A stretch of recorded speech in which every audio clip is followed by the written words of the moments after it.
Hello dear students, मैं नंद किशोर जोशी स्वागत करता हूं मेरे इस यूट्यूब चैनल पे। बच्चों जैसे कि आपको पता है, कंटेम्प्रेरी इंडिया टेक्स्ट बुक आपकी ये क्लास 9th की टेक्स्ट बुक हमारी सोशल साइंस जियोग्राफी की चल रही है, जिसमें मैं प्रोवाइड कर रहा हूं आपको summary, line by line explanation और जो डिफ़िकल्ट वर्ड आते हैं आपके उसके मीनिंग, और साथ ही साथ जो इम्पोर्टेंट है हिंदी एक्सप्लेनेशन के साथ में ट्रांसलेशन मिलेगा आपको, ताकि अच्छे से अंडरस्टैंडिंग हर एक चैप्टर की, हर एक लाइन की हो सके। बच्चों आज चैप्टर है आपका, वो है फिजिकल फीचर्स ऑफ इंडिया। अब फिजिकल ऑफ फीचर्स मतलब क्या होता है फिजिकल फीचर्स का? तो यहाँ पे माउंटेन्स, आपके प्लेट्यूज है ना, और साथ ही साथ में जियोग्राफिकली जियोलॉजिकली बहुत सारे लैंडफॉर्म्स हमें देखने को मिलेगा। चैप्टर 2 आपका यही इंफॉर्मेशन प्रोवाइड करेगा। चैप्टर शुरू करने से पहले थोड़ा सा ओवरव्यू हम लोग देख लेते हैं कि क्या इस चैप्टर में हम लोग पढ़ने वाले हैं और क्या मेन टॉपिक्स है इसके। तो जैसा कि the land of India displays great physical variations geologically, the peninsular plateau constitute one of the ancient landmass on the earth surface। अब यहाँ पे इम्पोर्टेंट बात ये आ जाती है बच्चों कि हमारे जो अर्थ है उसके जो सरफेस पे अगर बात करें इंडिया के पर्सपेक्टिव में, तो पेनिनसुलर प्लेट्यू सबसे पुराना एक लैंड मास है, यानी ज़मीन का टुकड़ा है सबसे पुराना। अगर इंडिया की ज़मीन आपको अगर पूछा जाए तो आप क्या बताओगे? Peninsular plateau. ये कहाँ है ये भी हम लोग इस चैप्टर में बात करेंगे।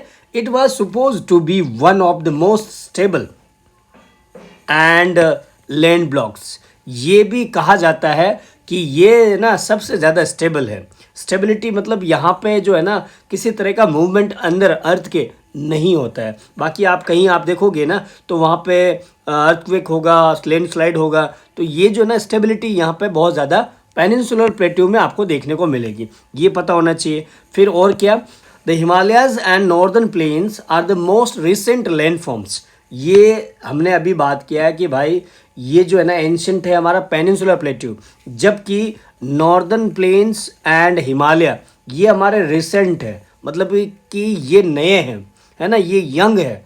From the view point of geology, geology का मतलब जो जियोग्राफी की जो रिसर्च करते हैं, स्टडी करते हैं, उनके हिसाब से Himalayan mountains form an unstable zone. अब ये ध्यान रखना है कि ये जो है ना यहाँ पे हमेशा लैंडस्लाइड का, अर्थक्वेक का बहुत ज़्यादा प्रॉब्लम्स इरप्ट होती हैं हमारे हिमालयन की रेंजेस में।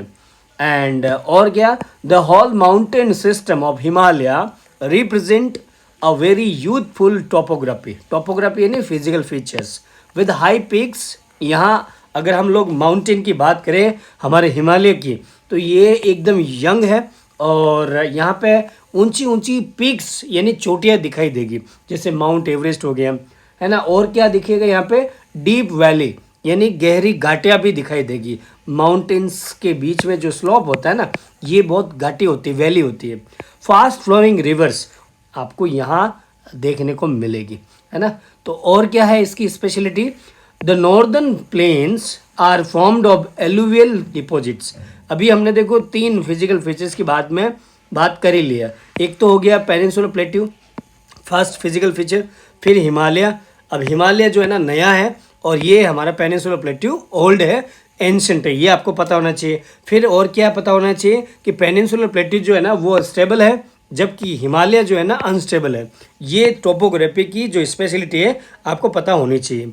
फिर हम लोग बात करते हैं नॉर्दर्न प्लेन की, तो यहाँ एलुवियल डिपॉजिट बहुत ज़्यादा होगी। क्यों? क्योंकि हिमालय से जो भी रिवर्स ओरिजिनेट होगी वो फ्लो होके इन प्लेन एरिया में आती हैं, तो जो साथ में वो सिल्ट लेके आती हैं, बहुत सारे डिपॉजिट्स जो लेके आते हैं वो नॉर्दर्न प्लेन में डिपॉजिट होते हैं।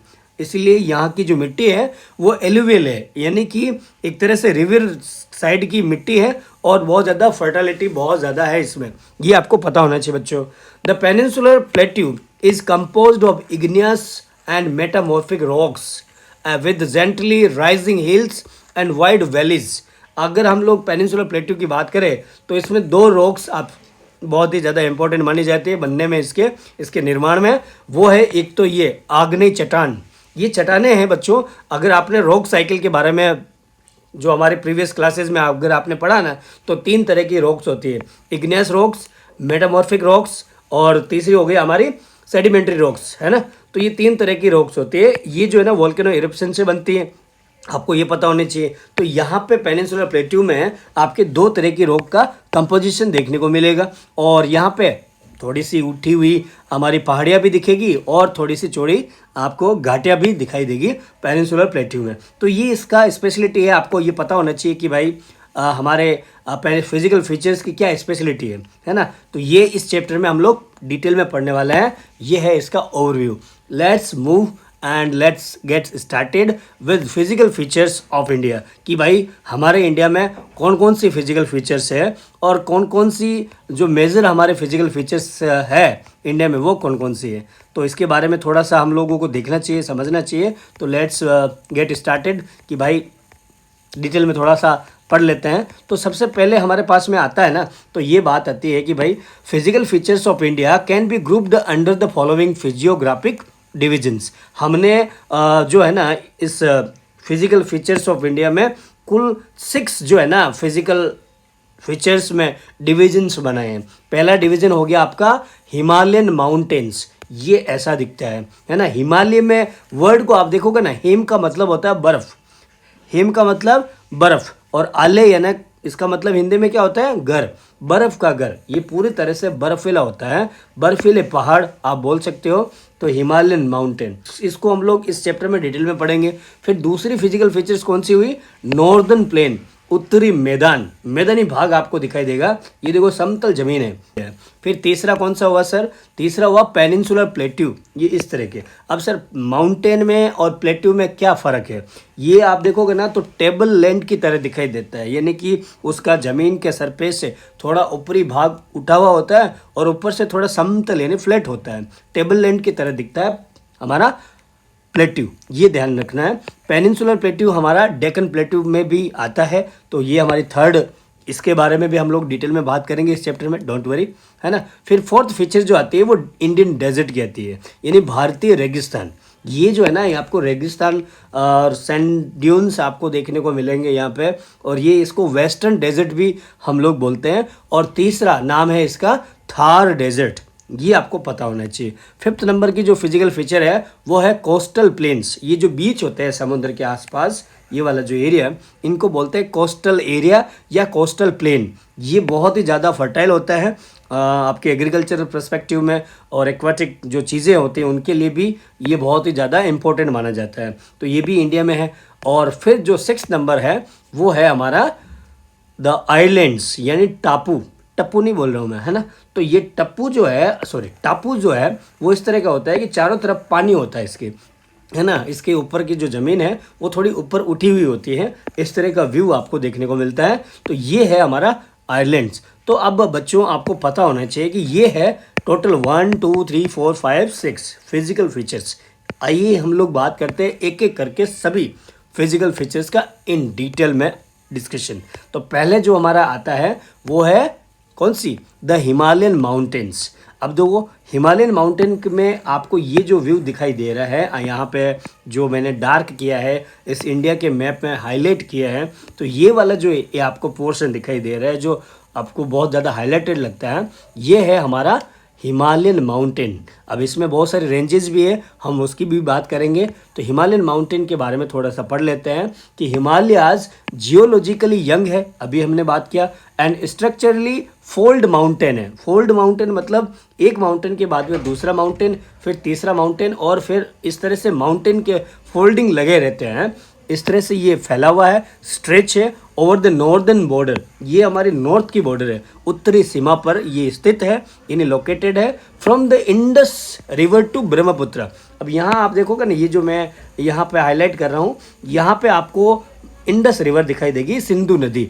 यहाँ पे जो है दूसरा हाईलाइट मैं कर रहा हूँ अरुणाचल प्रदेश में, ये हो गया जम्मू कश्मीर, और फिर उसके बाद में ये है हमारा अरुणाचल प्रदेश। अरुणाचल प्रदेश में ब्रह्मपुत्र रिवर आपको देखने को मिलेगी, और यहाँ तक ये फैला हुआ है हमारे वेस्ट टू ईस्ट, ये पता होना चाहिए। नॉर्थ में फैला हुआ है, नॉर्दर्न बाउंड्री को ये एक तरह से नेचुरल बाउंड्री हमें प्रेजेंट करता है। और ये है Himalayan represent the loftiest and one of the most rugged mountain barriers of the world. पूरी दुनिया में ये है ना, इसकी 2 स्पेशलिटी और है। ये लॉफ्टेस्ट है, लॉफ्टेस्ट का मतलब हो गया क्या, ये सबसे ऊंचा है ना, हाईएस्ट है।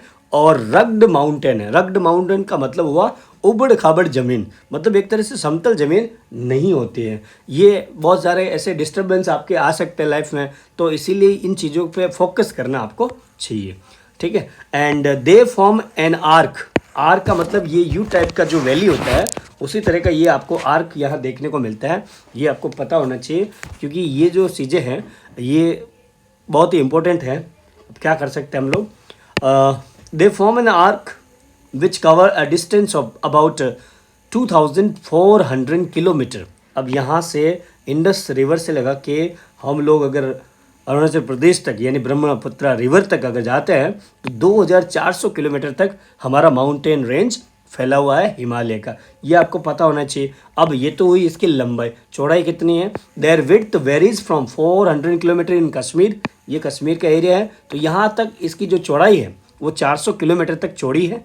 एंड 150 किलोमीटर इन अरुणाचल प्रदेश। अरुणाचल प्रदेश आपका ये है, यहाँ 150 किलोमीटर तक की इसकी चौड़ाई देखने को मिलेगी। यानी कि यहाँ पे इसका एक्सटेंशन बहुत ज़्यादा है, यहाँ 150 है, यहाँ 400 किलोमीटर तक का आपका वेरिएशन देखने को मिलेगा। और फिर द अल्टीट्यूडनल, अब देखो ये चौड़ाई हो गई, फिर लंबाई हो गई, अब ऊंचाई यानी इसकी हाइट। अल्टीट्यूडनल वेरिएशंस की अगर बात करें तो are greater in the eastern half. अब ये जो ईस्ट वाला एरिया है, यहाँ पे ऊंचाई जो अल्टीट्यूड है वो थोड़ा ऊपर उठा हुआ है। And then of in the western half, इस वेस्ट से थोड़ा सा कम है, मतलब कि सॉरी ज़्यादा है ना। मैं आपको वापस एक बार थोड़ा सा बता देता हूँ। ये जो ईस्ट वाला है हिमालय, ये हाइट में अगर देखें तो ज़्यादा है इन कंपैरिजन टू वेस्ट। मतलब ये हुआ कि वेस्ट में ऊंचाई कम है और ईस्ट में ऊंचाई बहुत ज़्यादा है। ये आपको मैंने हाइट बता दिया, चौड़ाई बता दिया और इसकी लंबाई बता दी। फिर और क्या है? The Himalayan consist of 3 parallel ranges in its longitudinal extension. आपको यहाँ से 3 पैरेलल जो रेंजेस हैं वो दिखाई देगी। रेंज मतलब एक श्रृंखला बनी हुई है, हिमालयन श्रृंखला बनी हुई है, वो हम लोग बात करेंगे। 3 है हमारे पास में। And a number of valleys also lie between them. इनके बीच में जो 3 है, इसमें बहुत सारी घाटियाँ भी देखने को मिलती है। आइए हम लोग बात करते हैं 1 बाय 1 जो हमारी पैरेलल रेंजेस है हमारे हिमालयन माउंटेन की। तो सबसे पहले जो है ना वो आता है हिमाद्री। यानी हिमाद्री हमारे आउटर मोस्ट है, सॉरी इनर मोस्ट है। देखो यहाँ पे आउट भी नहीं बोल सकते, इसको इनर बोलते हैं, क्योंकि यहाँ पे हम लोग इंडिया में एंटर हो रहे हैं, इसलिए इसको इनर मोस्ट बोलते हैं। इसके बारे में अगर बात करें तो ये भी हिमाद्री है। हिम आद्री यानी कि बर्फीला घर, इसका हिंदी में अनुवाद अगर हम लोग करें हिमाद्री का, तो यहाँ पे बहुत ज़्यादा बर्फ़ होता है। आपको स्नो वाले ग्लेशियर देखने को मिलेंगे। ये यहाँ पे आपको स्टार्टिंग पॉइंट आपको दिखाई दे रहा है, ये पूरा का पूरा अरुणाचल प्रदेश तक फैला हुआ है, कंटिन्यूस है ये, है ना। इसमें पैसेज आपके बहुत ज़्यादा कम है, मतलब कि बाहर ये कटा हुआ बहुत कम है, पैसेज बहुत कम मिलेंगे। द नॉर्दर्न मोस्ट रेंज, ये नॉर्थ में है सबसे, और ये नॉर्थ मोस्ट रेंज है, आल्सो नोन एज, इसके अलग अलग नाम है। इसको आप ग्रेट हिमालय भी बोल सकते हो या इनर हिमालय भी बोल सकते हो, दूसरा नाम। फिर तीसरा है हिमाद्री। इसके 3 नाम है भाई साहब, ये ध्यान रखना बच्चों। एक तो क्या, ग्रेट हिमालय, इनर हिमालय और फिर Himadri. It is the most continuous range, ये कंटिन्यूस है, ठीक है। And consisting of loftiest peaks with an average height of 6000 metres. यहाँ पे आपको दुनिया की सबसे बड़ी बड़ी चोटियाँ दिखाई देगी। चोटियाँ, रोटियाँ नहीं बोला मैंने, पीक्स है ना, चोटी सबसे, जैसे माउंट एवरेस्ट है ना। और भी कौन सी है? It contains the all the prominent Himalayan peaks. Sir बता दो ना एक बार, ये लो है ना, ये प्रोमिनेंट पीक्स है जो आपके इसी हिमाद्री में है, ये पता होने चाहिए। जैसे कि माउंट एवरेस्ट सबसे ऊपर है, ये आपका नेपाल है, नेपाल में है ये। एंड इसकी अगर हम अल्टीट्यूड अगर बात करें तो 8848 मीटर का है ना, 8.5 किलोमीटर से बहुत लंबा है ये है, लेकिन नेपाल में, हमारे इंडिया का नहीं है। तो हमारे इंडिया का सबसे ऊंचा लॉफ्टेस्ट माउंटेन पीक कौन सा हुआ? वो है कंचनजुंगा। इसको हम K2 भी बोलते हैं, ये ध्यान रखना। इंडिया में है ये 8598, लगभग 8600 या 8.5 किलोमीटर तक का ऊपर है ये उठा हुआ, ये ध्यान में रखना। The fold of the great Himalayas are asymmetrical in nature. The core of this part of Himalaya is composed of granite. ये आपको पता होना चाहिए कि भाई ये जो है ना इसका कंपोजिशन, अभी हमने इसकी ऊंचाई चौड़ाई लंबाई ये हमने बात किया। अब इसका बनावट अगर हम बात करें स्ट्रक्चर, तो वो ग्रेनाइट से बना हुआ है। It is perennial snow bound, पूरी तरह से बर्फ़ से ढका हुआ है। And number of glaciers descend from this range.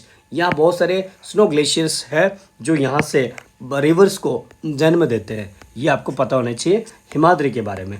अच्छा ठीक है, अब हमारा दूसरा आता है हिमाचल। हिमाचल के बारे में अगर बात करें तो the range line to the south of Himadri forms the most rugged mountain system and also known as Himachal. आप इसे हिमाचल भी बोल सकते हो या फिर लेसर हिमालय भी बोल सकते हो, या एक और नाम दे दूँ, इसका नाम है मिडल हिमालय, है ना। हिमाद्री के बाद में हिमाचल, जिसे हिमाचल बोलो, लेसर हिमालय बोलो या मिडिल हिमालय भी आप बोल सकते हो। ये पता होना चाहिए आपको। The ranges are mainly composed of highly compressed and altered rocks.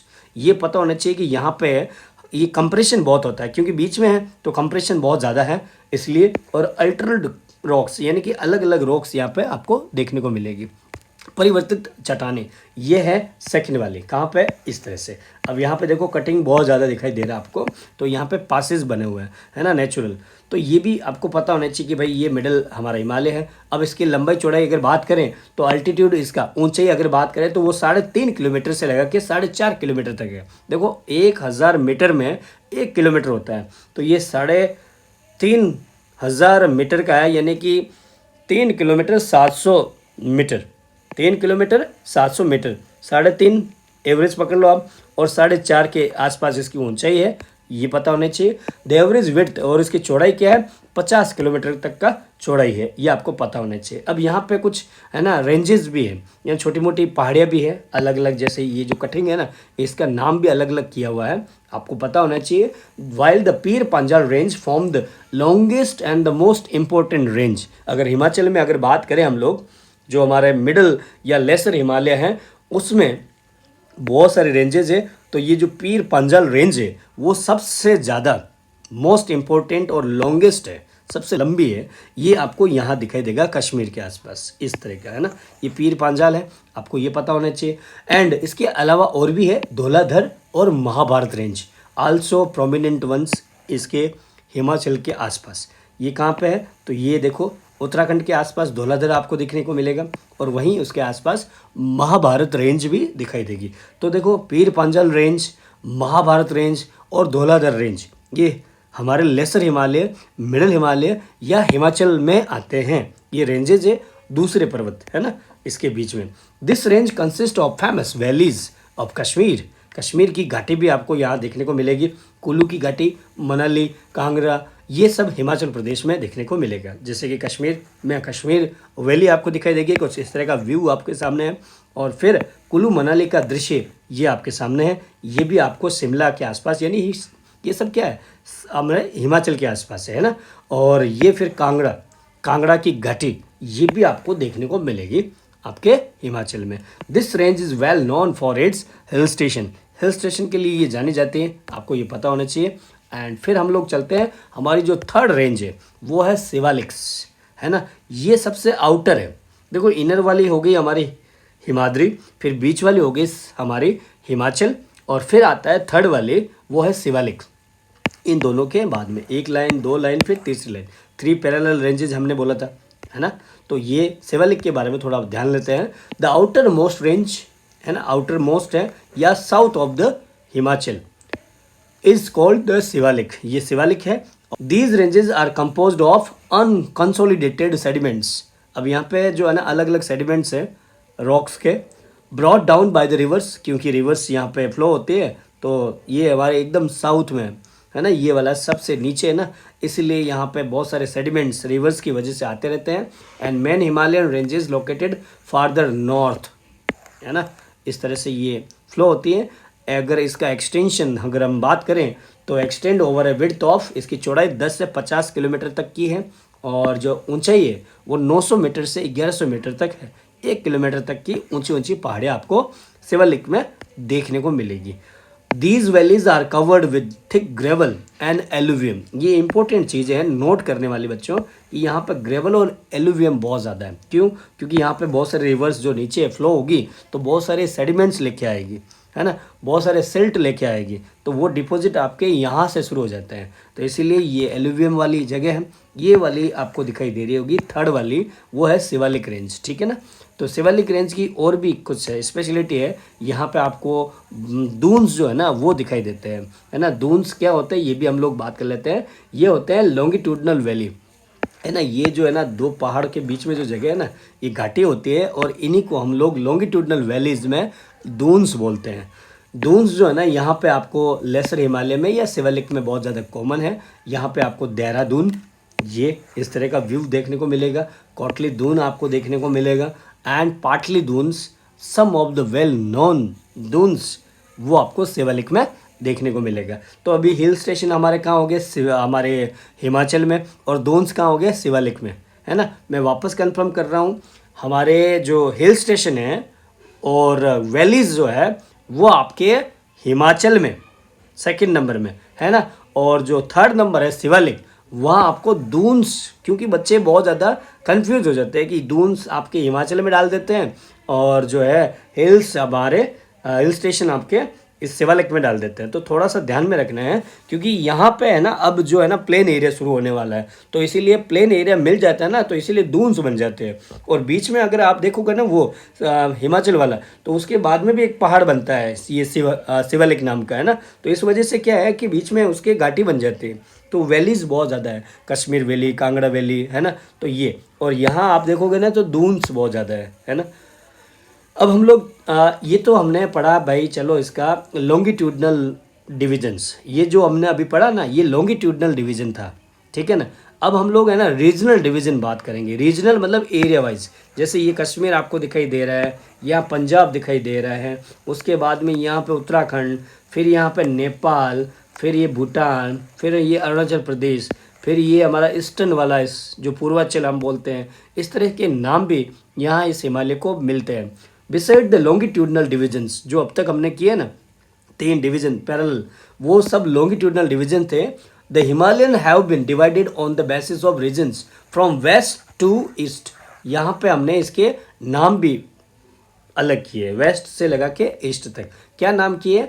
These divisions have been demarcated by the river valleys. ये नदियों की वजह से। क्यों? क्योंकि बहुत सारी जो है ना, हमने अभी ग्लेशियर की बात किया था, वहाँ से रिवर्स ओरिजिनेट होती है, तो वो फ्लो होती है, गंगा हो चाहे यमुना हो चाहे ब्रह्मपुत्र हो, तो ये रिवर्स की वजह से बहुत ही ज़्यादा वैलीज डेवलप होती है, घाटियाँ बनती है। तो घाटियों के हिसाब से इसका नामकरण भी हमने किया है। For example the part of Himalaya lying between Indus and Satluj have been traditionally known as Punjab Himalaya. अब जो हमारी सिंधु नदी है जिसे हम इंडस रिवर बोलते हैं, और सतलज रिवर जो पंजाब में, ये दोनों है ना पंजाब के आसपास है, इसलिए हमने इनको क्या नाम दिया?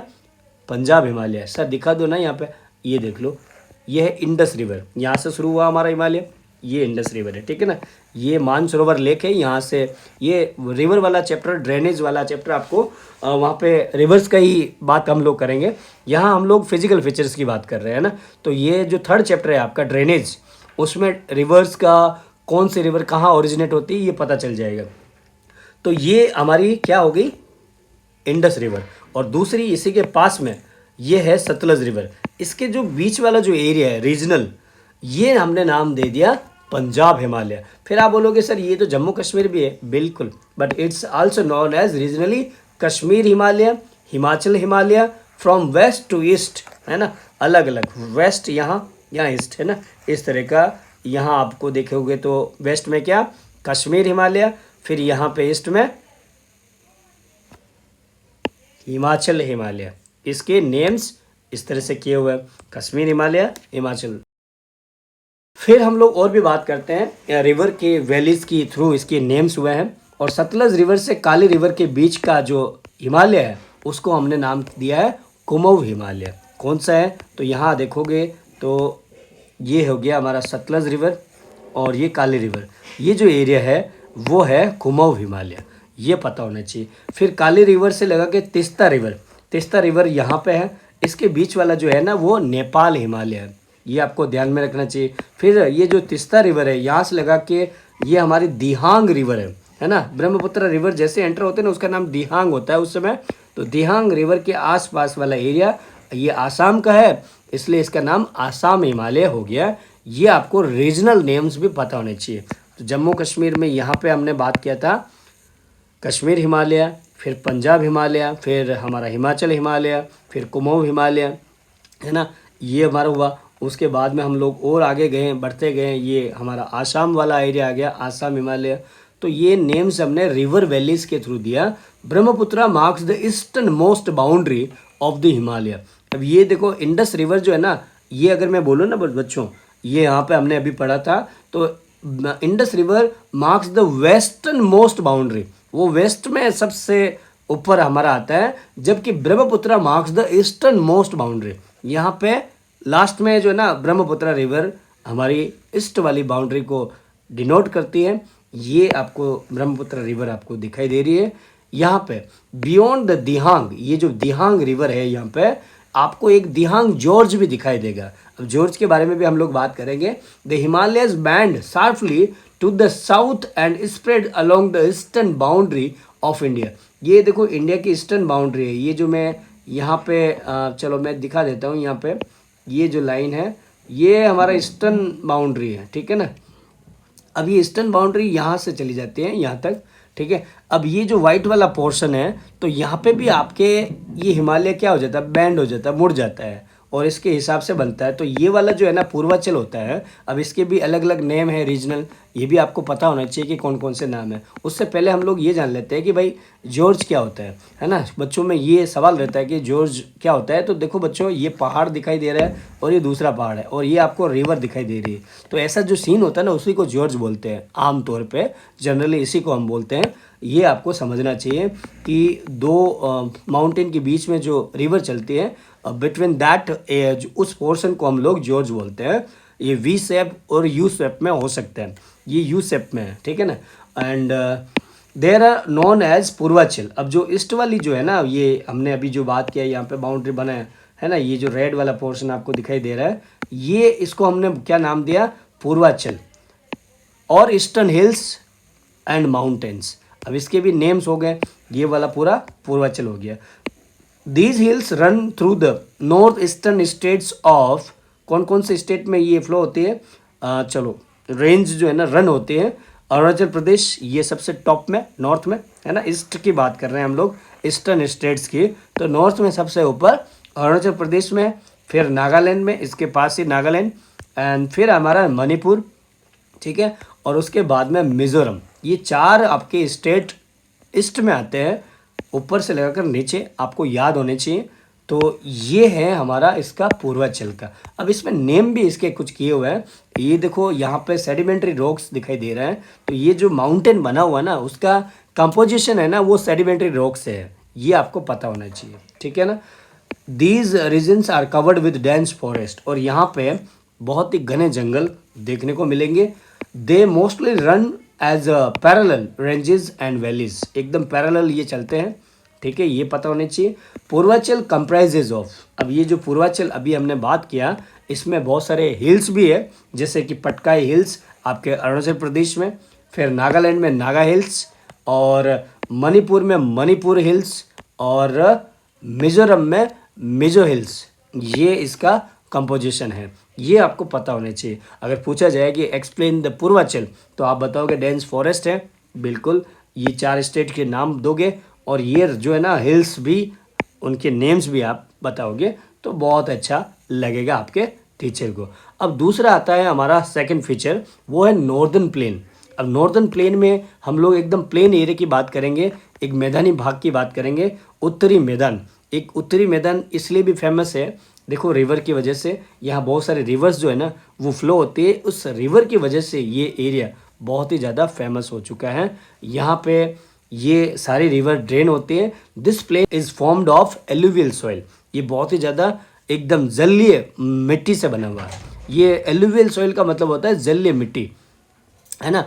And spreads over an area of 7 lakh square kilometre. ये जो एरिया है इसका अगर हम बात करें तो तो ये ग्रीन वाला जो पूरा का पूरा जो है ना, ये है नॉर्दर्न प्लेन। देखो मैंने पहले ये हाईलाइट किया था, अभी मैं नॉर्दर्न प्लेन को हाईलाइट कर रहा हूँ। ये जो ग्रीन पोर्शन आपको दिखाई दे रहा है, ये है नॉर्दर्न प्लेन। ये देखो राजस्थान का कुछ पार्ट भी इसमें आपके ऐड हो जाता है, ये भी पता होना चाहिए कि ये इसी का पार्ट है। वैसे वो इसका नहीं है क्योंकि यहाँ पर डेजर्ट आ जाएगा, लेकिन इसी का ये एक तरह से सब पार्ट हो गया। तो 7 लाख किलोमीटर का है ये। एंड अगर चौड़ाई अगर हम बात करें इसकी, तो सॉरी लंबाई अगर बात करें तो वो 2400 किलोमीटर है। वो भी जैसे आपका हिमालय भी उतना ही था, है ना, 2400 किलोमीटर वेस्ट से लगा कर ईस्ट तक, और ये भी आपके वेस्ट से लगा कर ईस्ट तक सेम आपके किलोमीटर का है। फिर इसकी चौड़ाई अगर बात करें तो वो हमने यहाँ पढ़ा था कि हिमालय 400 किलोमीटर है आपके नॉर्थ में, और ईस्ट में वो 150 है। जबकि यहाँ पे अगर देखेंगे ना तो वो 240 के आसपास हम ये एवरेज पकड़ लेते हैं। 240 किलोमीटर से लगा के 320 किलोमीटर तक का चौड़ा है आपके नॉर्दर्न प्लेन। इसकी चौड़ाई आपको ये पता होना चाहिए। फिर नॉर्दर्न प्लेन के बारे में और कुछ स्पेशलिटी है, फिजियोग्राफिक इसमें बहुत ज़्यादा स्पेशलिटी है कि it is densely populated physiographic division. अगर हम बात करें पूरे के पूरे जो 6 फिजिकल फीचर्स हमने बात किया ना बच्चों, तो उसमें सबसे ज़्यादा जो पॉपुलेशन रहती है वो नॉर्दर्न प्लेन में रहती है। ऐसा क्यों? क्योंकि प्लेन एरिया होता है, एग्रीकल्चर के लिए फेवरेबल है, ट्रांसपोर्टेशन के लिए फेवरेबल है, बहुत सारी चीज़ें यहाँ पे अवेलेबल हो जाती है। तो इसीलिए with rich soil cover combined adequate water supply भी है, फेवरेबल क्लाइमेट कंडीशंस भी आपको प्लेन एरिया में दिखाई देती है। तो इस वजह से एंड आल्सो जो इम्पोर्टेंट है वो agriculturally a very productive part of India है ये, इसलिए यहाँ पे पॉपुलेशन बहुत ज़्यादा है। और यहाँ पे बहुत सारे रिवर्स फ्लो होती है। ये the rivers coming from the north mountains are involved in the depositional work. यहाँ बहुत सारी डिपॉजिट्स करती है जो आपके ये जो हमने पहले कौन सा पढ़ा, हिमालयन माउंटेन। तो हिमालयन माउंटेन से बहुत सारे रिवर ओरिजिनेट होते हैं, वो सारी डिपॉजिट यहाँ पे करते हैं, इसलिए एलुवियल सॉइल यहाँ पे है। जैसे यमुना रिवर हो गई, ये गंगा रिवर हो गई, ब्रह्मपुत्र रिवर हो गई, पूरा का पूरा रिवर बेसिन अच्छा सा जगह आपको मिलने को मिल जाती है यहाँ पे। And in the lower course of the river due to gentle slope the velocity of the river decreases. अब ये प्लेन एरिया है तो वेलोसिटी यानी स्पीड, अब रिवर की उस प्लेन एरिया में स्पीड कम हो जाती है, माउंटेन में बहुत ज़्यादा रहती है, क्योंकि माउंटेन में सट करके पानी जाता है एकदम स्पीडली। और वेलोसिटी यहाँ अगर प्लेन एरिया में ना, वो थोड़ा ऐसे मन नहीं होता ना इसका स्कूल जाने का, वैसा लगता है अभी क्या जाऊँ यार, मतलब इस तरह का हो जाता है थोड़ा सा, which results in the formation of riverine islands. और यहाँ पे रिवरियन आइलैंड भी बनते हैं, जैसे हमारे माजुली जो है ना, माजुली ब्रह्मपुत्र रिवर के यहाँ पे बनता है। That is the largest inhabited riverine island in the world as well. Assam में आपको ये देखने को मिलेगा, धुबरी के पास में, आसाम में धुबरी डिस्ट्रिक्ट है ना, वहाँ ये माजुली आइलैंड्स ब्रह्मपुत्र रिवर पे देखने को मिलेगा, है ना। बहुत सारे लोग जो है ना यहाँ इनहेबिटेड है, नहीं लोग रहते हैं यहाँ पे। तो ये the river in the lower course split into numerous channels due to the deposition of silt. अब देखो जैसे ये ओशन के पास आती है तो जो रिवर होते हैं ना वो बहुत ज़्यादा अलग अलग चैनल में डिस्ट्रीब्यूट हो जाती है ना, सिल्ट की वजह से। These channels are known as distributaries. अब रिवर जो है ना यहाँ से तो ये डिस्ट्रीब्यूट हो जाती है, इसलिए इनको बोलते हैं डिस्ट्रीब्यूटरीज। और ट्रिब्यूटरीज कौन से होते हैं ये भी हमने बोला था। ट्रिब्यूटरीज का मतलब ये हो गया कि जो मेन रिवर है यहाँ पे अगर कोई दूसरी रिवर वहाँ पे ऐड हो रही है तो हो गया आपका ट्रिब्यूट कर रही है पानी, इसलिए ट्रिब्यूटरीज। और अपना पानी यहाँ पे वो डिस्ट्रीब्यूट कर रही है यानी बांट रही है, तो डिस्ट्रीब्यूटरीज। बस सिंपल सा लॉजिक है। Northern plain is broadly divided into 3 section. जैसे हिमालय को हमने यहाँ डिवीजन किया रीजनली, वैसा ही हम लोग नॉर्दर्न प्लेन को भी 3 सेक्शन में डिवाइड करते हैं। कौन सा सेक्शन हो गया, ये पंजाब हिमालय जो हमने पहले बोला, अब वो है पंजाब प्लेन। क्यों? क्योंकि पंजाब के नाम से है और ये भी रिवर भी है वहाँ पे, इसलिए यहाँ पे पंजाब प्लेन हो गया। फिर दूसरा हो गया हमारा गंगा रिवर की वजह से ये गंगा प्लेन एरिया है। फिर तीसरा ब्रह्मपुत्र है यहाँ पे, तो इसलिए ब्रह्मपुत्र प्लेन। तो 3 आपके नॉर्दर्न प्लेन को डिवाइड हमने किया है नाम से, ये पता होना चाहिए। पंजाब प्लेन की अगर हम बात करें तो थोड़ी सी स्पेशलिटी इसकी भी है। वो क्या है, वो थोड़ा सा देख लेते हैं हम लोग, क्योंकि ये बहुत ही ज़्यादा इंपॉर्टेंट माना जाता है Punjab. The western part of the northern plain is referred as to the Punjab plain. ये वेस्ट वाला हिस्सा है, ये ईस्ट वाला है, आपको पता होना चाहिए ना। तो वेस्ट में इसको हम लोगों ने पंजाब प्लेन के नाम से बोला है। This plain formed by the Indus and its tributaries. Indus river की ये 5 जो है ना, ये है इसकी ट्रिब्यूटरीज, इससे बना हुआ है ये Punjab plain area.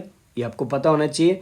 Indus river, Jhelum, सेनाब, Ravi, Sutlej, ये सारे के सारे रिवर्स पाकिस्तान के कराची से होते हुए अरब सागर में मिलती है, ठीक है ना।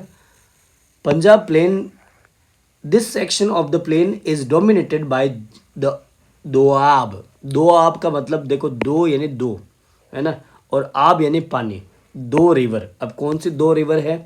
Doab means made of two, डू मीनिंग टू, एंड अब मीनिंग वाटर। आब यानी पानी, दो आब। दो आब refers to land between 2 rivers. दो आब का मतलब हो गया 2 रिवर के बीच की जमीन। यहाँ गंगा प्लेन, अब हम लोग बात करते हैं, वो सतलुज रिवर हो गई, एंड हमारे यहाँ पे गंगा रिवर हो गई, इसके बीच वाला एरिया दोआब हो गया। पंजाब में पंजाब 5 रिवर का है ना, ठीक है ना, इसलिए पंजाब, पंज यानी 5, आब यानी जल, 5 रिवर का जल वहाँ पे मिलता है, इसलिए पंजाब हो गया। अब दूसरा हमारा सेक्शन जो आता है प्लेन एरिया का, वो है Ganga plain. The Ganga plain extend between Ghaggar and Teesta river. यह गग्गर से लगाकर टिस्टा रिवर के बीच वाले एरिया को गंगा मैदान हम लोग बोलते हैं। ये आपके दोनों रिवर है।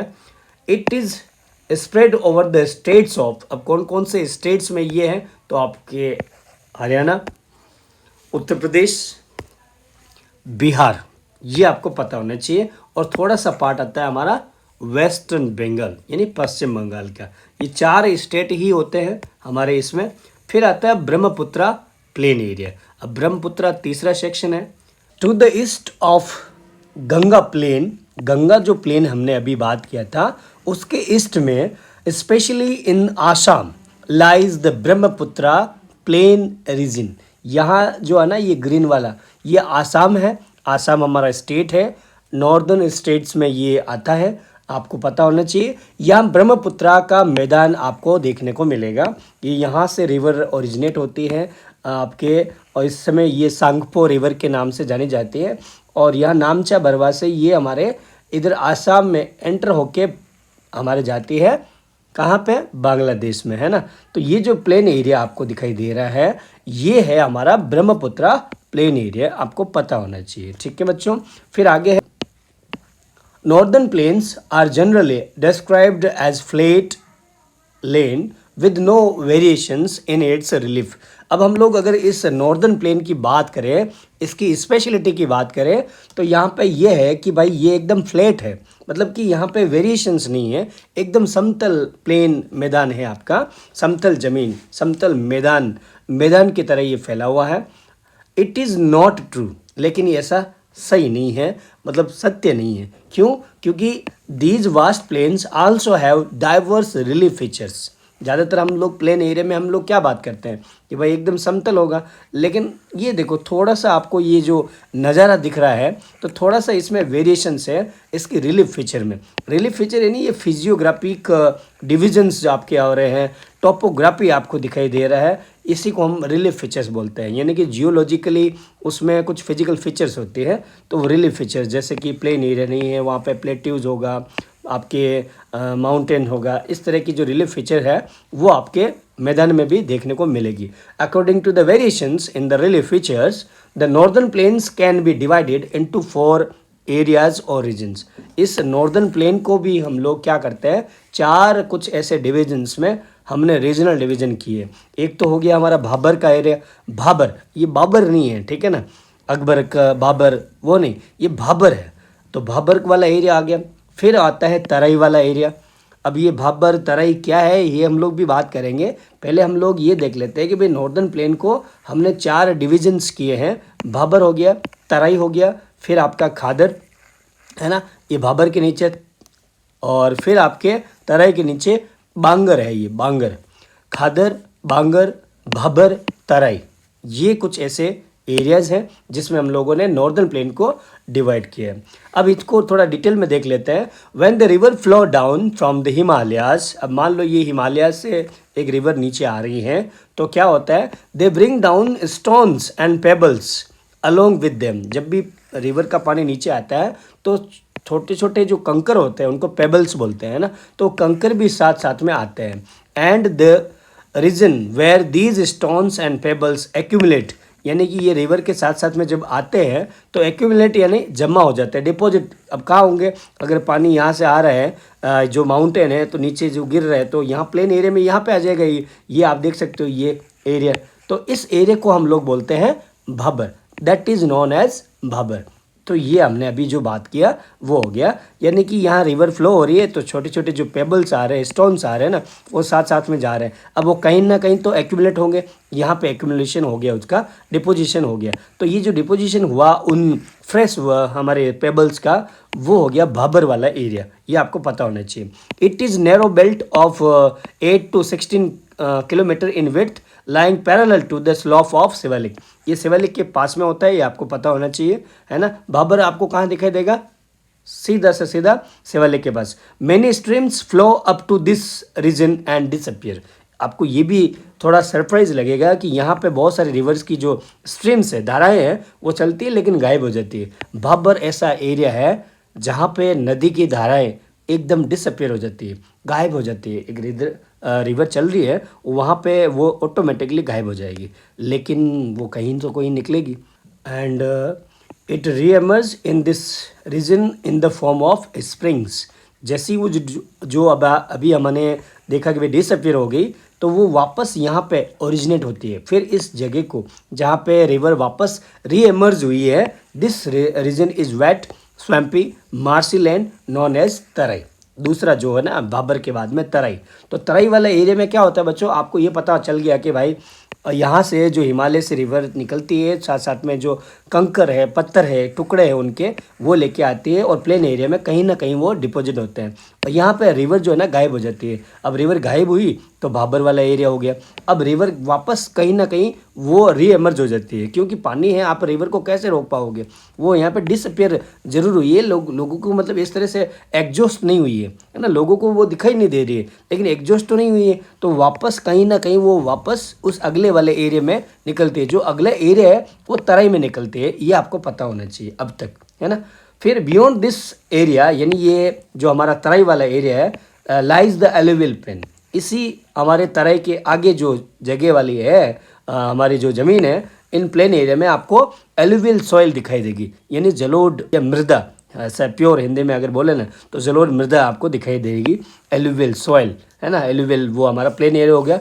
Alluvial plain have 2 types of alluvial soil deposits. 2 तरह की यहाँ पे आपको एलुवियल सॉइल दिखाई देगी। एक तो हो गई हमारी ओल्ड एंड दूसरी होगी हमारी न्यू डिपॉजिट, ओल्ड और न्यू। अब ओल्ड और न्यू को समझ लेते हैं कि भाई ये भांगर और खादर क्या है, यही आपकी ओल्ड एंड न्यू है। तो कौन सी आपकी खादर है और खादर न्यू है कि ओल्ड है, ये हम लोग देखते हैं। Khadar soil are found in the areas near the river basin. जहाँ पे रिवर फ्लो होती है उसके आसपास की जो ज़मीन होती है वहाँ आपको जो मिट्टी मिलेगी वो खादर वाली मिलेगी, वो न्यू है। इन रेनी सीजन, जब भी बारिश का मौसम होता है, river flood and excess water from the reverse reaches the near by area. जब भी जैसे रिवर तो चल रही है लेकिन बारिश के टाइम में उसका पानी की जो क्वांटिटी है वो बढ़ जाती है। अब बढ़ गई है तो उसका एरिया भी फैल जाएगा, है ना। अब एरिया जो फैला हुआ है along with the flood water the silt carried by the river is also deposited। अब ये जो एरिया है क्योंकि पहले ये ओरिजिनल है उसका, लेकिन फ्लड के टाइम में ये यहाँ तक फैल गया। अब फ्लड नहीं आ रहा है, बारिश बंद हो गई, तो ये जो एरिया है दैट इज़ नॉन एज खादर आपके। इसी को हम लोग बोलते हैं जहाँ पे डिपोजिशन इस तरह के हो रहे हैं, जो नए नए रिवर की वजह से आपके सेल्ट हो गए, सैंड हो गया और पेबल्स हो गया, तो यहाँ खादर में हो जाता है। ये हमारे न्यू होते हैं। As these regions are flooded every year, हर साल जब भी बारिश होता है तब हमेशा होता है a new layer of alluvium is deposited over the previous layer. हमेशा नए नए लेयर इस पर बन जाती है। ये एक साल 2000 मान लो 23 में, फिर 24 में, फिर 25 में नए नए लेयर्स में आपके आते रहता है, हमेशा अपडेट होता रहता है। Hence Khadar soil is called new alluvium, इसलिए क्योंकि अपडेशन उसमें चलता रहता है। अब हम लोग थोड़ा बांगर के बारे में बात करते हैं। In certain years due to the torrential rain the flood water of the rivers reaches far off places away from the rivers। अब ये जो नदी है, यहाँ कभी कभी ऐसा साल आता है कि भाई बारिश जो हुई है तो उसमें और बहुत ज़्यादा उसका एरिया फैल जाता है। ठीक है, अब एरिया बहुत ज़्यादा फैल गया है तो यहाँ पे क्या हुआ, इसको भी थोड़ा समझना चाहिए। यहाँ पे alluvium silt is also deposited. इसके बाहर जो खादर वाला एरिया है उसके आगे वाला जो एरिया है, खादर के आगे वाला, यहाँ पे भी एलुवियम जमा हो जाता है। एंड सच सॉइल डिपोजिटेड, जो भी ऐसा जमा हुआ है मिट्टी है आपकी फार ऑफ रीजन, इस खादर से आगे वाला है वो है बांगर, है ना, ये आपको पता होना चाहिए। As such heavy rainfall does not occur every year the bangar soil layer is not renewed. अब हमेशा तो बार बार नहीं होता है, वो बहुत ही 5 सालों में, 10 सालों में, कभी 3 सालों में ऐसा होता है, तो इसलिए उसमें सर्टेनिटी नहीं होती है। तो सर्टेनिटी नहीं होने की वजह से ये ओल्ड रह जाता है, अपडेट नहीं हो पाता है ना। कि यहाँ तक कि आपके ये जो सेकंड लेयर आपको दिखाई दे रही है, यहाँ तक कि वो अपडेट होता है। तो ये खादर हो गया, ये हो गया आपका बांगर। अगर और भी कुछ आपको जानना है तो हम लोग इसको समझ लेते हैं। जैसा कि ये ओल्ड एलुवियम में थोड़ा सा डिटेल में भाबर के बारे में देखते हो ना, तो ये कुछ यही हमारे पेबल्स है और यही हमारे सैंड्स हैं जो हिमालय जो है वो ऊपर से नीचे लेके आता है। It is narrow belt of 8 to 16 kilometre in width lying parallel to the slope of Shivalik, ये हमने पहले ही बात किया। And it is known as Bhabar, है ना, ये आपको मैंने बता दिया। अब ये है तराई वाला एरिया, कुछ इस तरह का दिखाई देता है। अ वेट स्वाम्पी मार्सी एरिया, मतलब एक तरह से गीला दलदल कीचड़ जैसा, है ना, area to the south of that Bhabar is known as Terai. Just उसके आगे ही आपका तराई होगा। This was a thick forested region full of wild life, और यहाँ पे आपको बहुत ज़्यादा जीव जंतु देखने को मिलेंगे। ठीक है ना। The forest have been cleared to create agricultural land and to the settlement of migrants from Pakistan after the partition. जब भी हमारा 1947 के बाद में हुआ तो ये जो थोड़ा सा तराई वाला एरिया है उसमें कटिंग भी, डिफॉरेस्टेशन हुआ ताकि लोगों का सेटलमेंट हो सके। अब यहाँ पे भांगर को भी देख लेते हैं। ये भांगर है ना, मतलब कि ये ओल्ड वाला एलुवियम है। The older alluvium is known as Bhangar. They lie above the flood plains of the rivers and present a terrace-like feature. The soil in this area contains calcareous deposits locally known as कंकर। कैलकरस का मतलब हो गया कंकर। इनमें, इनकी मिट्टी में कंकर आपको दिखाई देंगे भांगर में, जबकि खादर वाला देखो ना एकदम ग्रीनरी जैसा आपको नजर आएगा। The newer younger deposits of the flood plain are called Khadar. ये बहुत ही ज़्यादा फर्टाइल होता है एग्रीकल्चरल प्रोडक्टिविटी के लिए, बहुत ज़्यादा इंटेंसिव, यहाँ पे लोग, पॉपुलेशन भी बहुत ज़्यादा होगी। अब हमारा जो थर्ड फीचर है, देखो हमने बात कर लिया हमारे हिमालयन माउंटेन के बारे में, है ना, फर्स्ट फीचर। फिर दूसरी हो गई हमारी नॉर्दर्न प्लेन की। अब तीसरा है हमारा पेनिनसुलर प्लेट्यू। ये देखो टेबललैंड की तरह है ना, इनके बारे में हम लोग बात करते हैं। Peninsular plateau is tableland composed of old crystalline igneous and metamorphic rocks. ये इससे बना हुआ इसका कंपोजिशन है, आपको ध्यान में रखना चाहिए ये। It was formed due to the breaking and dripping of the Gondwana land and thus making it a part of the oldest land mass. ये गोंडवाना लेन जो है ना, ये बहुत ही एंशियंट लेन है। यहाँ से इंडिया जो अभी हमने देखा, वहाँ से ये क्या हो रहा है, ड्रिफ्टिंग हो रहा है ना, बहुत ही ज़्यादा। आपने कॉन्टिनेंटल ड्रिफ्टिंग या प्लेट टेक्टोनिक प्लेट्स ऐसा कुछ सुना होगा आपकी प्रीवियस क्लासेस में, तो यही सिस्टम है। और इसी का हमारा इंडिया एक पार्ट है, किसका, गोंडवाना लैंड का, जो एंशियंट लैंड मास है हमारे पूरे अर्थ का, ये भी पता होना चाहिए। The plateau has broad and shallow valleys rounded hills, मतलब कि ज़्यादा शैलो है ना, यानी कि ज़्यादा डीप वैलीज नहीं है, और यहाँ राउंडेड हिल्स आपको दिखने को मिलेगी इस तरह की, है ना। एंड द प्लेट्यू, ये हो गया। The plateau consist of 2 broad divisions. अब इस पेनिनसुलर प्लेट्यू को हमने 2 डिवीजन किए हैं। कौन कौन से सर बता दीजिए। एक तो हो गया हमारा सेंट्रल हाईलैंड जो नॉर्थ में है, दूसरा हो गया हमारा डेक्कन प्लेट्यू, है ना। ये पेनिनसुलर प्लेट्यू के ही 2 पार्ट हो गए, सेंट्रल हाईलैंड ऊपर, डेक्कन प्लेट्यू साउथ में। अब इनके बारे में थोड़ा डिटेल में बात कर लेते हैं। तो इनके दोनों के बीच में एक सीमा रेखा चलती है, वो है हमारी रिवर नर्मदा। बार बार अब आपके आर आएगा, आर का मतलब रिवर हो जाएगा यहाँ पे, आर डॉट, है ना। तो रिवर नर्मदा इनके बीच में चलती है, जो दोनों का डिवीजन करते हैं, ये आपको पता होना चाहिए। अब हम लोग पहले वाले सेंट्रल हाईलैंड के बारे में डिटेल में थोड़ा देख लेते हैं। ये उसका कुछ पार्ट है। The part of the peninsular plateau lying to the north of Narmada rivers covering a major area of Malwa Plateau that is also known as Central Highland। ये मालवा प्लेट्यू का हिस्सा भी है और उसका नाम भी है। सेंट्रल हाईलैंड को मालवा प्लेट्यू भी हम लोग बोलते हैं, ठीक है। मालवा प्लेट्यू, ठीक है। और नर्मदा रिवर के ये नॉर्थ में है। देखो मालवा प्लेट्यू यहाँ है और ये विंध्यन रेंज है, तो ये पूरा सेंट्रल हाईलैंड का हिस्सा है। The Vindhyan range lies to the south and Aravali on the north west. यहाँ पे आप देखोगे ना, इसका थोड़ा फीचर हम लोग देख रहे हैं सेंट्रल हाईलैंड के, कि अगर बात करें कि भाई इसको एक्सप्लेन करो तो सेंट्रल हाईलैंड के आप क्या बोलोगे? साउथ में तो आपको बोलना है विंध्यन रेंज, ठीक है, ओके सर। फिर नॉर्थ वेस्ट में आप देखोगे तो अरावली, ठीक है। द फर्दर वेस्टवर्ड, अब यहाँ पे वेस्ट में, यहाँ पे अगर वेस्ट की बात करें, extension gradually merges with the sandy sand rocky desert of Rajasthan. यहाँ पे राजस्थान आ जाता है, तो अरावली के आप वेस्ट में क्या देखोगे? डेजर्ट देखोगे, थार का रेगिस्तान, जो हमारा अगला फीचर भी होगा, है ना। तो ये आपको पता होना चाहिए कि ये सब इसकी सेंट्रल हाईलैंड की स्पेसिफिकेशंस है, ठीक है। अब रिवर की अगर बात करें तो इसमें भी बहुत सारे रिवर्स चलती है। The river draining in this area वो आपकी होगी आर चंबल, यानी रिवर चंबल है आपके इसमें। फिर रिवर आपके सिंध रिवर, फिर आपके बेटवा रिवर, है ना। फिर कैन, चंबल सिंध बेटवा कैन, ये रिवर्स है आपकी 4 सेंट्रल हाईलैंड की, आपको पता होने चाहिए, जो एकदम सेंट्रली चलती है। यहाँ पे भी कुछ रिवर्स है। They flow from south west to north east thus indicating the slope. अब ये जो है ना, साउथ वेस्ट से फ्लो होके नॉर्थ वेस्ट की तरफ जाती है, ये आपको पता होना चाहिए, ठीक है ना।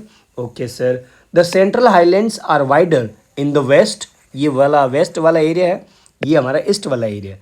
तो आप देख भी रहे हो कि ये जो है ना, यहाँ से थोड़ा चौड़ा है और यहाँ पे थोड़ा आपका नैरो है, ये समझ गए। ये भी स्पेसिफिकेशन में काम आता है बच्चों। द ईस्ट वर्ड, अगर हम लोग यहाँ पे अगर बात करें, extension of this plateau are locally known as Bundelkhand and Baghelkhand. ये वाला जो एरिया है ईस्ट वाला, यहाँ तो अरावली हो गया, हमने अभी बात किया, है ना। तो ये वाला जो एरिया ना, इसके ईस्ट में ही हम लोग इसको काउंट करते हैं। ये बुंदेलखंड और बागेलखंड के नाम से भी बहुत ज़्यादा फेमस है सेंट्रल हाईलैंड में।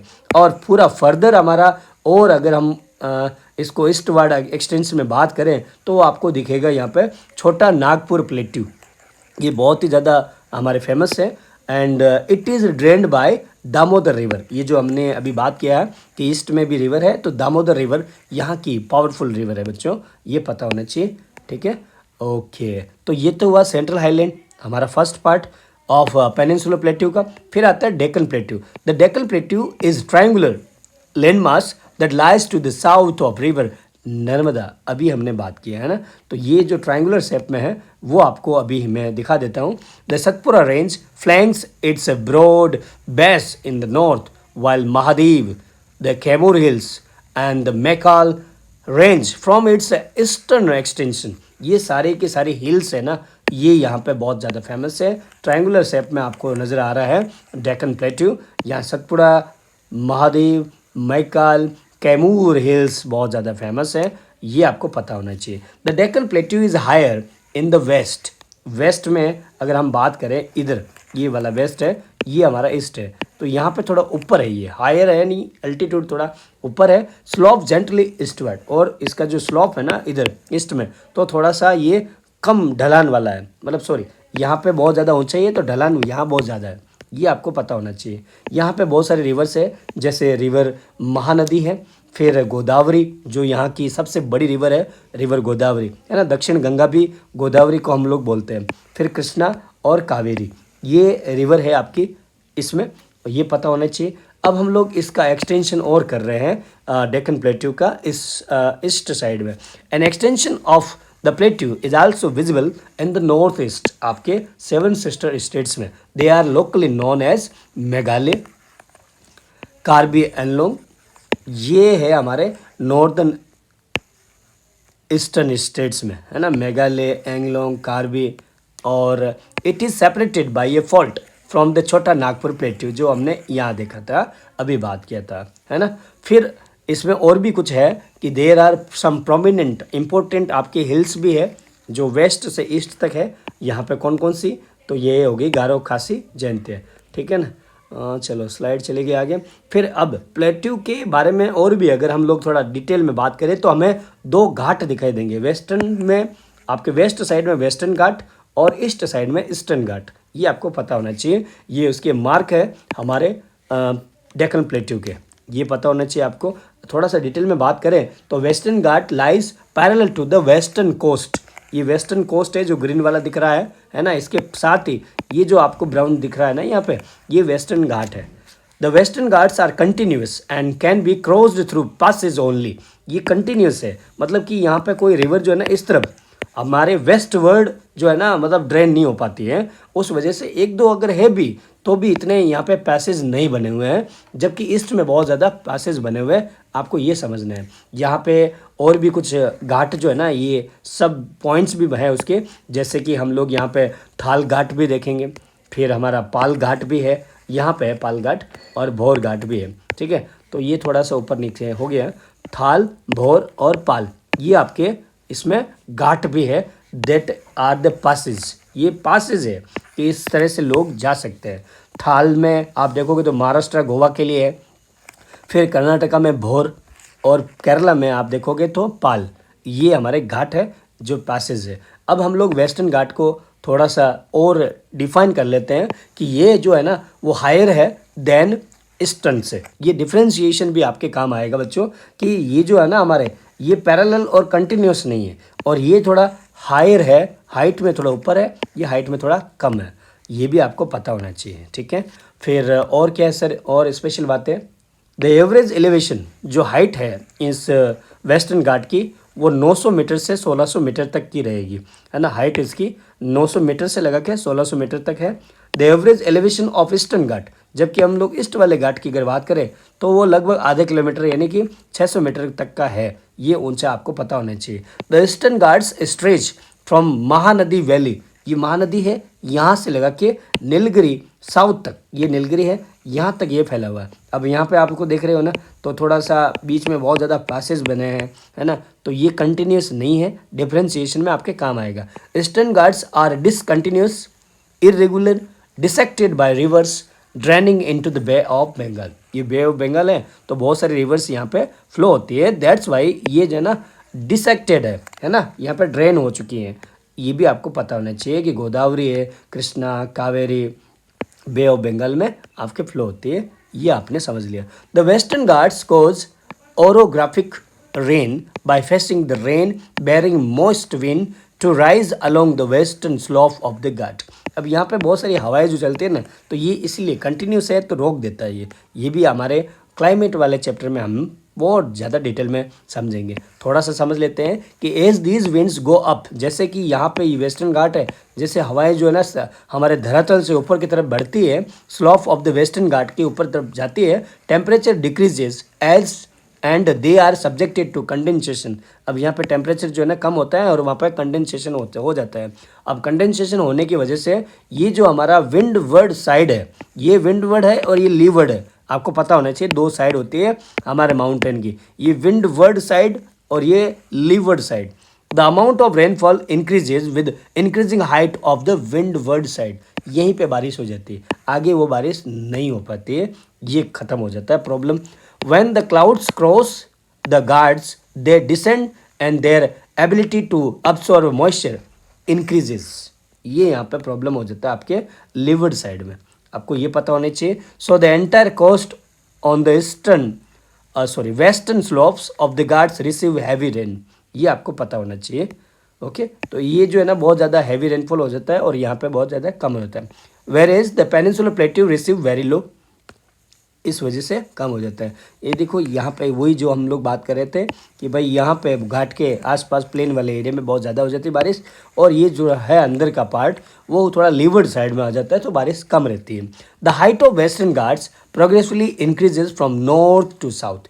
ये नॉर्थ है, ये साउथ है, नॉर्थ से साउथ तक बढ़ती है, यानी कि यहाँ पे थोड़ा कम ऊंचाई का है। जैसे जैसे हम लोग नॉर्थ से साउथ तक जाते हैं तो यहाँ पे ऊंचाई उसकी बढ़ जाती है, ये पता होना चाहिए, ठीक है। Okay, the highest peaks include the Anaimudi जो 2695 यानी 2695 यानी कि लगभग 2.5 किलोमीटर तक का ऊपर है अनाईमुदी, एंड दोदा बेटा, ये एक हमारे वेस्टर्न घाट के सबसे हाईएस्ट पीक है। आपको पता होना चाहिए।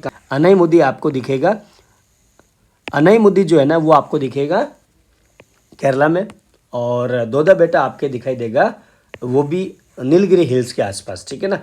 Mahendragiri 1501 is the highest peak in the eastern Ghat. ये ईस्टर्न घाट में अगर बात करें, देखो वेस्टर्न घाट में अनाईमुदी एंड दोदा बेटा आपके क्लियर होना चाहिए, और फिर ईस्टर्न घाट में अगर बात करें तो महेंद्रगिरी 1500 मीटर का सबसे बड़ा ये हाईएस्ट पीक है यहाँ पे।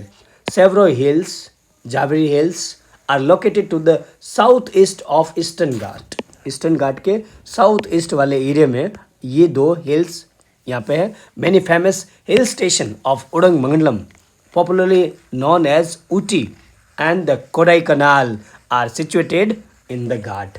इन घाटों में ये कुछ हिल स्टेशन है पॉपुलर, ये आपको देखने को मिलते हैं। One of the distinct feature, जो स्पेशल फीचर है of the peninsular plateau is the black soil are known as Deccan trap. ये जो स्पेशलिटी है इस डेक्कन प्लेट्यू की, वो यहाँ की काली मिट्टी है जो कॉटन के लिए एकदम गोल्डन, बस गोल्ड है एक तरह से, है ना। ब्लैक सॉइल आपके मिला यहाँ पे होता है। अब ये ब्लैक क्यों हो जाती है और डेक्कन ट्रैप क्या होता है ये थोड़ा समझ लेते हैं। This is the volcanic origin hence the rocks are igneous. यहाँ पे जो है वोल्केनो इरप्शन हुआ, इस वजह से जो मिट्टी है काली है। Actually these rocks have denuded over time and are responsible for the formation of black soil. Black soil के निर्माण में इनकी बहुत ज़्यादा भूमिका रहती है। The Aravalli hills lie on the western and the north western margins of peninsular plateau. ये पता होना चाहिए। अरावली आपके हमने अभी राजस्थान के देखा था, और वो भी हम लोग अभी बात कर लेंगे यहाँ पे, है ना। They extend from Gujarat to Delhi south west north east direction, ये आपको पता होना चाहिए, ठीक। फिर आगे हम लोग बात करते हैं दिल्ली, यहाँ पे हो गया ये पूरा आपको समझाने के लिए, ठीक है। फिर यहाँ पे आ जाता है इंडियन डेजर्ट। इंडियन डेजर्ट यानी थार का रेगिस्तान, भारतीय रेगिस्तान। अब ये आपको राजस्थान का वेस्टर्न वाला पार्ट आपको यहाँ पे मैप में दिखाई दे रहा है, यही हमारा इंडियन डेजर्ट की लोकेशन है, आपको पता होना चाहिए। The Indian desert lies towards the western margins of Aravali hills. ये अरावली हिल्स है इसके वेस्ट में, है ना, तो इसको वेस्टर्न डेजर्ट भी बोलते हैं, थार का डेजर्ट भी बोलते हैं, desert of Thar and Indian desert. और ये अरावली हिल्स के वेस्ट साइड में है, ये आपको पता होना चाहिए। It is an undulating sandy plain covered with sand dunes. अब सैंड ड्यून्स यानी रेतीले आपके पहाड़ हो सकते हैं, टीले हो सकते हैं, मिट्टी के टीले, है ना, ये सारे के सारे हमारे सैंड ड्यून्स हैं, एंड ये आपको पता होना चाहिए। फिर नेक्स्ट, दिस एरिया और region receives very low rainfall below 150 millimetre per year. Annually अगर बात करें तो बारिश यहाँ पे बहुत कम होती है, 150 मिलीमीटर तक की यहाँ पे बहुत कम या न्यून वर्षा होती है। आपको ये भी ध्यान में रखना चाहिए बच्चों। Luni is the only large river in this region. इस एरिया में जो हमारा डेजर्ट वाला है, इसमें लूनी जो रिवर है, ये नदी का नाम है, ये हमारी क्या है, लार्जेस्ट रिवर है इस वेस्टर्न डेजर्ट की, ये आपको पता होना चाहिए। Streams appear during the rainy season, है ना, जब भी हमारे रेनी सीजन होते ही बारिश का मौसम हो, तब जो लूनी रिवर है वो आपको बहती हुई दिखाई देगी, अदरवाइज वो डिसअपियर रहती है। Soon after they disappear into sand as they don't have enough water to reach the sea, है ना, रिवर के माउथ तक वो नहीं पहुंच पाती है। फिर यहाँ पे जो फेमस है, स्पेशलिटी है यहाँ की, वो है बरखान्स यानी क्रेसेंट शेप्ड ट्यून्स। ये आपको जो दिखाई दे रहा है, ये चंद्र आकार का कुछ ये sand dunes cover large area, barchans आपको दिखाई देंगे, but longitudinal dunes become more prominent near the Indo Pakistan border.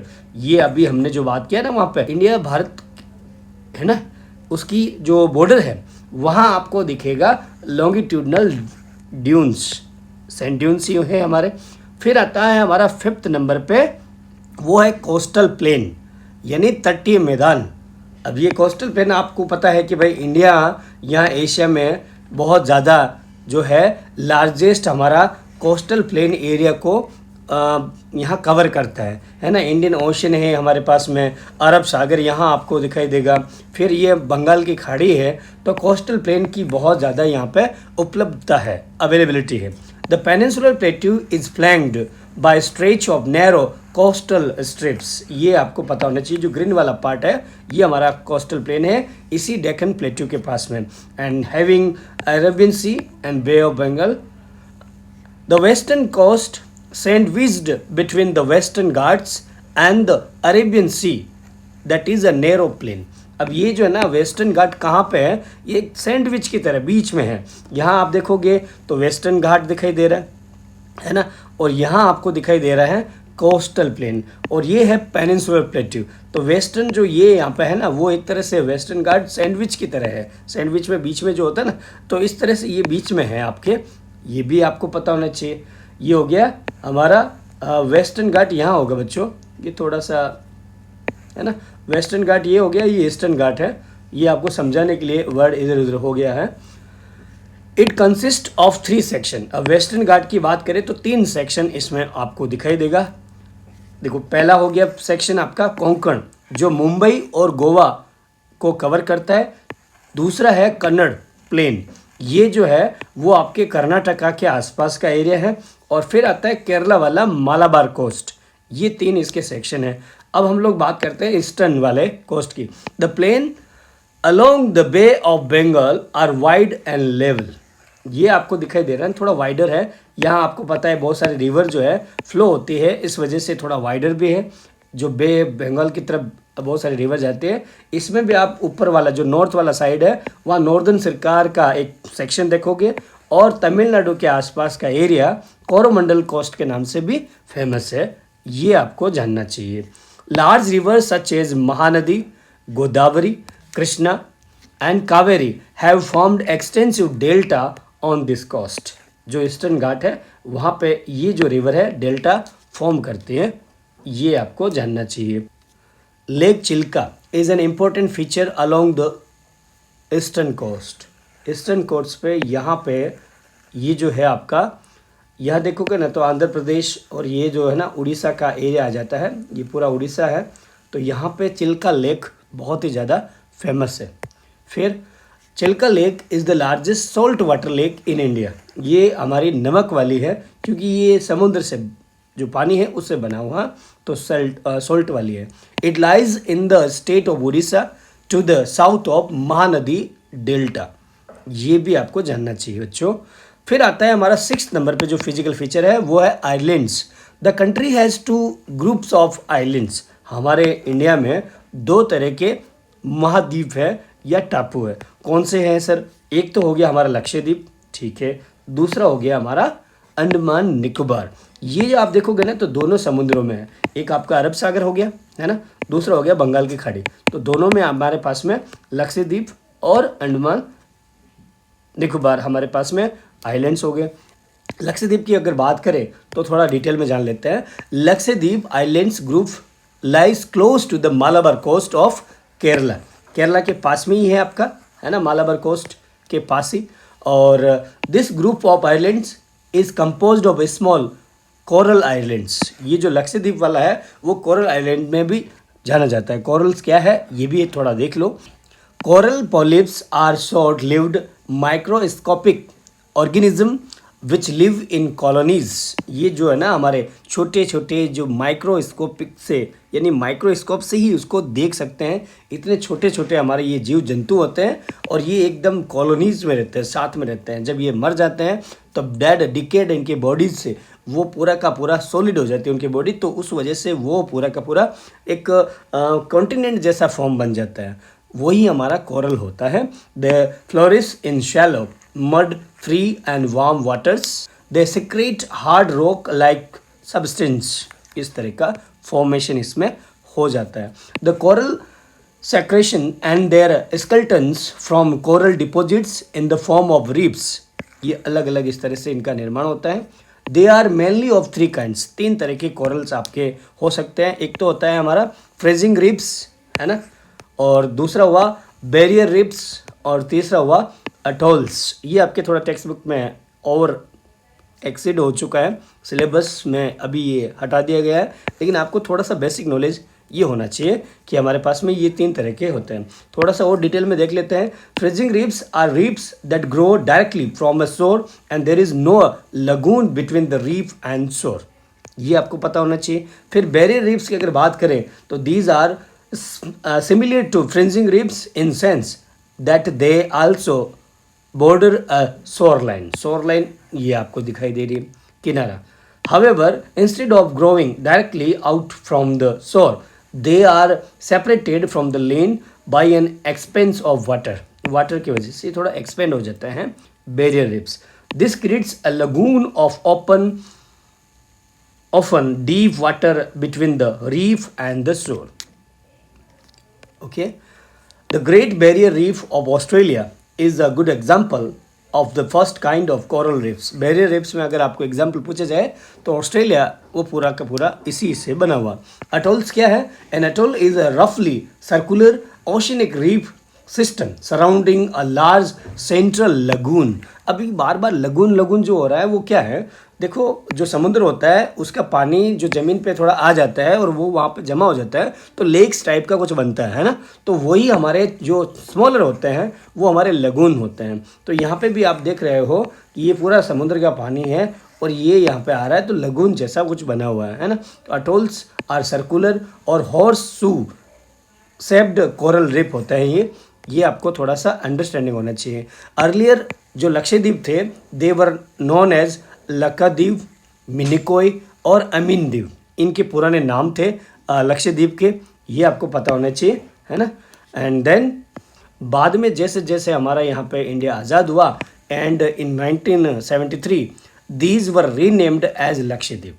1973 में इनका नाम फिर लक्षद्वीप बोला गया इनको। It covers small area of 32 square kilometre का इनका एरिया होता है, 32 किलोमीटर का। Kavaratti island is the administrative headquarters of the Lakshadweep group of islands, ये इनकी कैपिटल भी है, आपको ये पता होना चाहिए। Okay, this island group has great diversity of flora and fauna. Plants और एनिमल्स में बहुत ज़्यादा डाइवर्सिटी आपको देखने को मिलेगी।